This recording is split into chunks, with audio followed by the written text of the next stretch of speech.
guys, welcome back to the channel. My name is Christina. For those of you who are new to my space, I am a naturopath, herbalist, GAPS practitioner, life coach, as well as a carnivore, and I'm currently on my own carnivore journey. So I am 8 months into the transition of that carnivore journey and restoring my own health and reversing some of my own health conditions. And so this is really the space where I actually come and talk about that journey, share that with you guys, share what I'm doing with my family, how I'm doing things with my own health, all of that type of stuff. Now, if you are new here, remember, hit the like and subscribe button. That helps me to continue to be able to make awesome content. But also, it means you'll get me coming up in your notifications a little bit more. So, what I wanted to share today is I have a carnivore support group. So in my carnivore support group, I really encourage and help other people who are on that journey of carnivore as well. And one of the big areas that I tend to work in that space is, yes, we do the dietary tweaking. So we look at like what's happening with your diet, what needs to be tweaked, and what needs to be changed to actually support you better based on your current health conditions. But the biggest part, and the part that I really love, is, I love it all, but I really love this part, and that is to see people start to unpack their emotional stuff. P.S. I have elephants that are in this house with me. Again, if you're new here, I have 7 children, and it's like herding cats sometimes, so please bear with any background sound. But essentially, one of the things that I love about working in that space is actually I get to talk with people about the emotional stuff. So for example, when you stop eating all of the other foods, when you're really just predominantly going from like meat, dairy, eggs, those types of things, you might have some herbs and spices, etc. in there. When that's the predominant phase of your diet and you're not eating vegetables and fruits and all of the other stuff that you might have been previously eating, there's suddenly a big void and a big space. Now, what that void and that space is for many of us, not always, but for many of us, is that we have been using food as a method to dampen, play down, ignore, distract us from how we're actually feeling, how we're feeling from an emotional perspective, how we're feeling about our life, what our outlooks are, all of that type of stuff. We've been using it as a comforter and as a distractor. And so when we move through things like going into the carnivore diet, and I see it happening in other dietary protocols that I actually use. So I use the GAPS diet, for example, for some of my clients. I use keto for some of my clients. I use ketovore, I use hypercarnivore, and I use, of course, carnivore. And then I have people who are doing the Lion's diet as well. When we remove these foods, it happens across all boards that suddenly there is this space where you are hit with your own emotional baggage, essentially, where we're used to distracting ourselves with food from feeling the feelings that we're having, or having the thoughts that we're not good enough, we're not lovable, we're not worthy enough, all of those particular things. And food has been a distraction for us. And so when we take those out, suddenly we have to actually start to deal with those. We have to start to actually give them attention and look at them and see what they actually are and what they're actually saying to us and all of that type of stuff. And so that for me is one of my favorite spaces to work on, because for me, doing the carnivore diet is absolutely about, helping to regenerate my body, but it's also about regenerating my mind. And if you have had a weight issue for any length of time, one of the things that you'll know is that there is a whole entourage of negative feedback, negative comments, negative messages about how you look, that you're lazy, that you must be stupid, that like all of these particular things.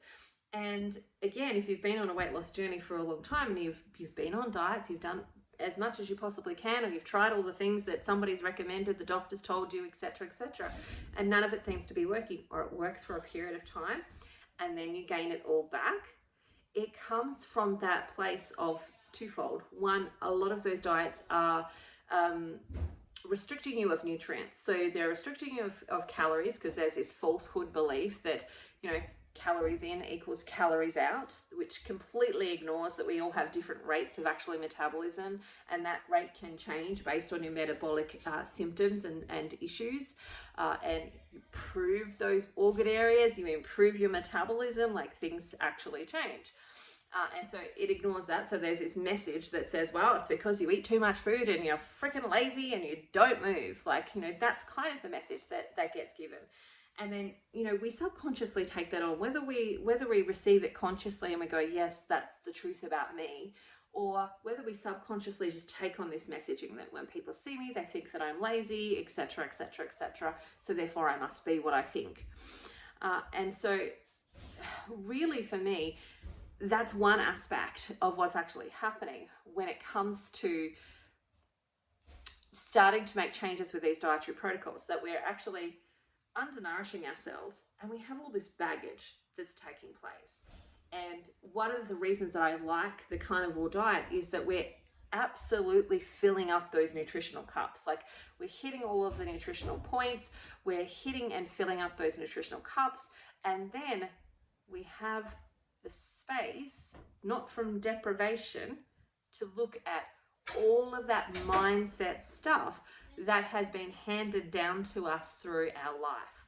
And the beautiful part of that for me is realizing that that doesn't need to happen. It didn't need to happen if we didn't have this massive culture that says this is the food you should eat, this is the stuff that you should be doing, etc., etc., that's based on, you know, faulty science, or based on fallacy, or based on, you know, a short period of our human history versus the length of our human history. And, you know, there's a lot that goes into that. But ultimately, the biggest part for me when it comes to like the carnivore diet or any dietary protocol where we're healing our body is the mindset. Like, what happens with our mind, how we get to heal some of those wounds that we've experienced throughout our life. And that's where my favorite part of kind of the work is, because, you know, tweaking the diet is kind of like the mechanical side of it, but the creative space is actually more in that, or the detective space is more in that working out what are the underlying feelings, what are the thoughts, the memories, the traumas, etc., that you've been through that contribute to this belief that you're not allowed to have this thing, or that you are crap, so therefore you must eat crap. And you're making the outside of you match how you feel on the inside, and actually teasing all of that out for people and helping them start to see that they're amazing, that they're absolutely amazing, and that it doesn't have to just be like fake it till you make it sort of feeling of amazing, but actually you get to authentically see that, look, there's a part of you that's actually, you know, worked really hard to get you where you are today. And we want to say thank you to that part, but we also want to say that now we don't need those strategies anymore. And we're able to let them go. They're not serving us now, and we can let go of them, and we can look at new strategies that are serving us, that are helpful to us, that are helping us to get to where we need to go. And that all comes with a lot of, you know, subconscious reprogramming, and actually helping us think more clearly and be able to have the space to feel the emotions that we have previously had, that we've not felt or not dealt with because we were masking it with food. And so from that perspective, that's what I love to do in my space, in you know, in the support group there, and we do that privately as well. You can always book in for consults and sort that, you know, do that sort of stuff privately.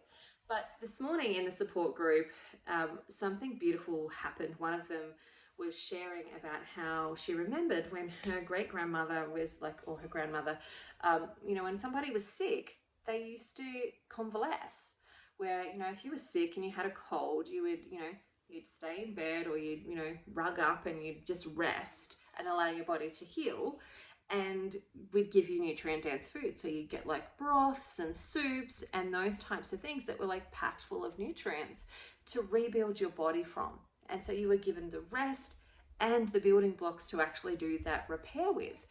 But now we have moved from that space of like convalescence, and actually if you're sick, rest. We might have moved a little bit more back to that over the last couple of years, but we as a whole society, just generally speaking, have moved away from that space simply because we've had medications to help us keep soldiering on.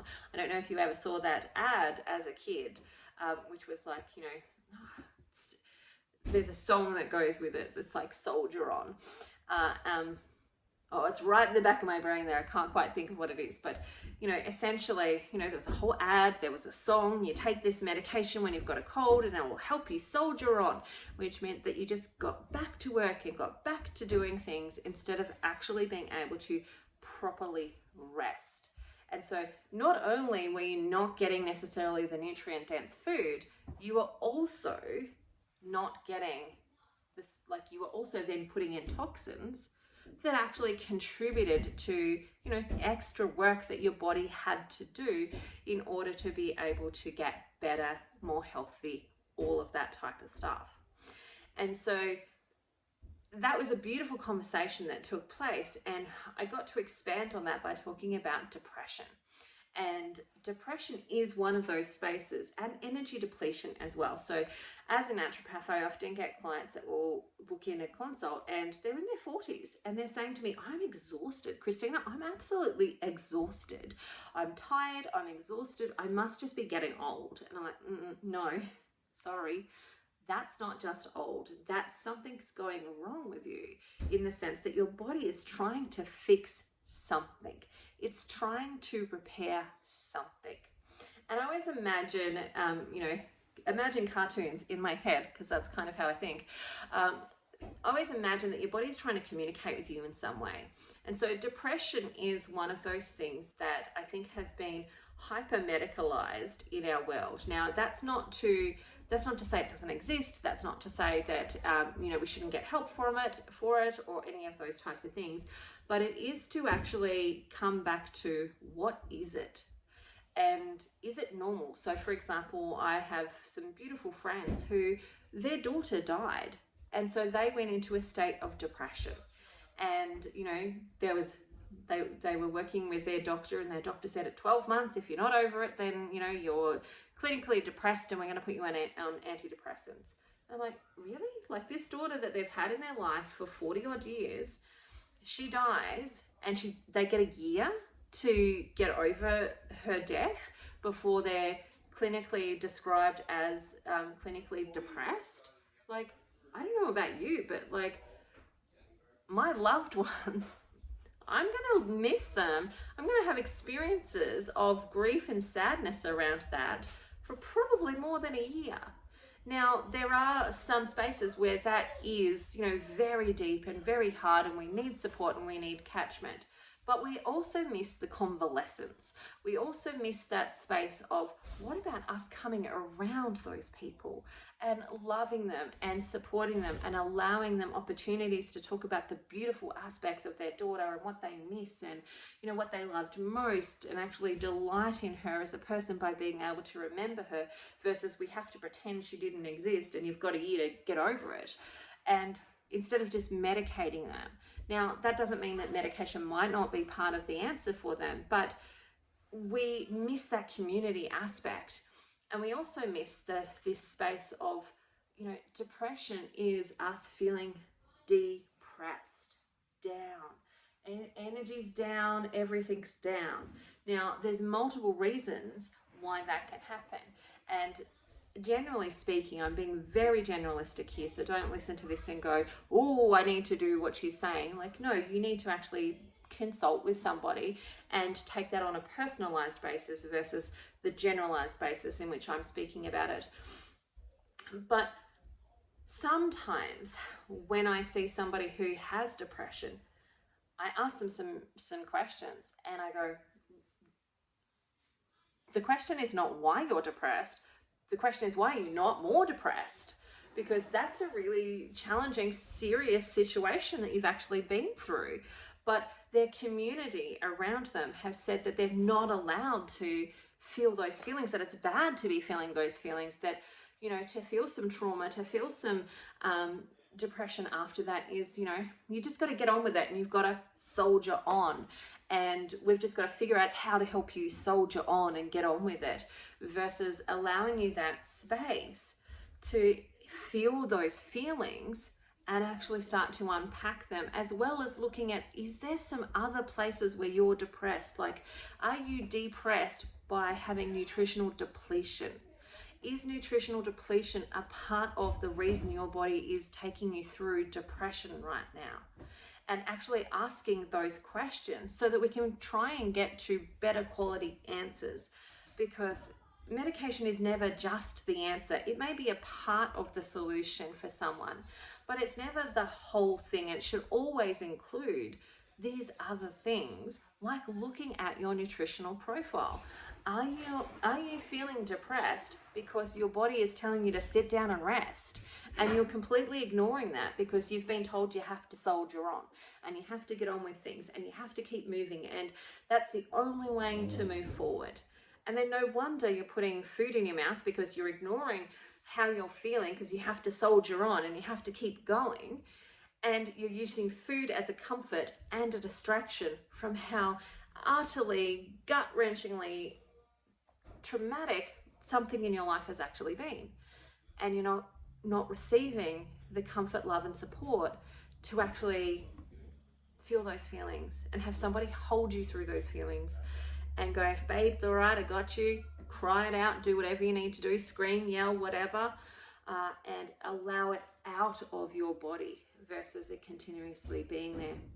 And then looking at those nutritional deficiencies to go, is there actually some stuff that's going on in your body? And the number one thing that I usually see is depression tends to be the first sign that some of these other things are going out, like the thyroid might be going out, the adrenals might be going out, the hormones are really dysregulated. Like, it's often a sign that something else is going on as well.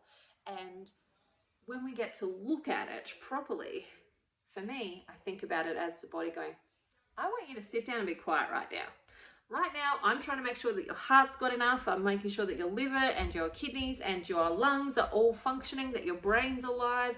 I'm looking after your vital organs. And if I give you the stuff that's going to make you feel energetic and happy, then you're going to use it.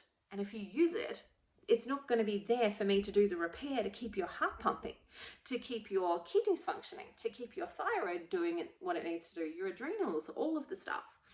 And so often as we start to scratch below the surface, we see it's a multifaceted problem versus you just need to take this drug to make you feel better.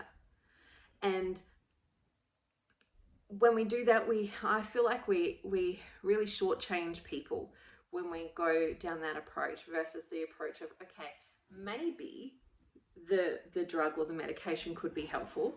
That's up to you. But let's make sure we look at all of these other things that could be potentially actually going on in the background. Like, is it actually logical for you actually to feel the way that you're feeling because you've just gone through a massive trauma? You've just lost somebody that you desperately love, that made up a big part of your reason for living, all of that type of stuff. Has that happened for you? Or have you had a serious accident, had some serious situations happen with finances, housing, your marital relationship, etc., etc.?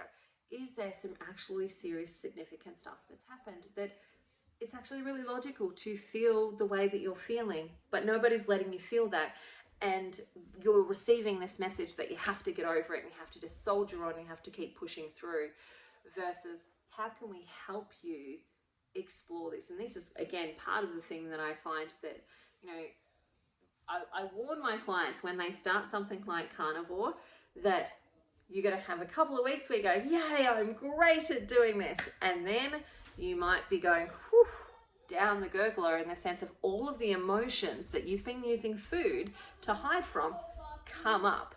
And that's where we have to deal with them. As well as looking at, are there any nutritional spots that actually need to be filled because they're depleted and they're low? And really start to untangle some of what's actually going on there for you, like looking at your food wiring. So I was saying this again to the girls in the group. I do have boys in the group occasionally, but it's mostly made up of girls. what I was saying to them this morning was that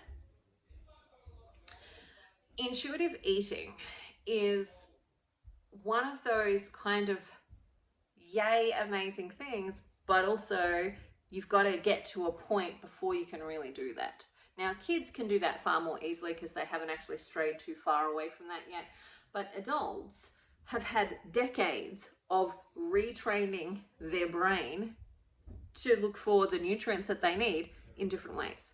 So, for example, I might say to you, what do you feel like eating? And you go, I feel like chocolate. Like, chocolate is the thing that I feel like.